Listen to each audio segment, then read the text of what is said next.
നോക്കിക്കേ, അവളുടെ ഒരു ഡ്രസ്സ്. പ്രൊഡ്യൂസർക്ക് ചിലവുണ്ടാക്കാൻ വേണ്ടി ഓരോന്ന് ചുറ്റിക്കെട്ടി ഇറങ്ങിക്കോളും. വെറുതെ അല്ല മലയാള സിനിമയിൽ ബഡ്ജറ്റ് കൂടുന്നത്. അതൊക്കെ ഹിന്ദി സിനിമ, നമ്മുടെ വിദ്യാഭവൻ. അവിടെ അങ്ങനൊരു കെട്ട്, പിന്നെ ഇവിടെ ഇങ്ങനൊരു കെട്ട്. 5 രൂപ 50 പൈസയ്ക്ക് കാര്യം തരും.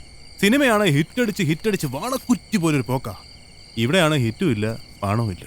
കട്ടപ്പനയൊക്കെ അങ്ങോട്ട് മാറിപ്പോയല്ലോ മച്ചാനെ. കട്ടപ്പന വഴി കട്ടപ്പനായിരിക്കില്ല, പക്ഷെ ഗീവർ വഴി ഗീവറാ.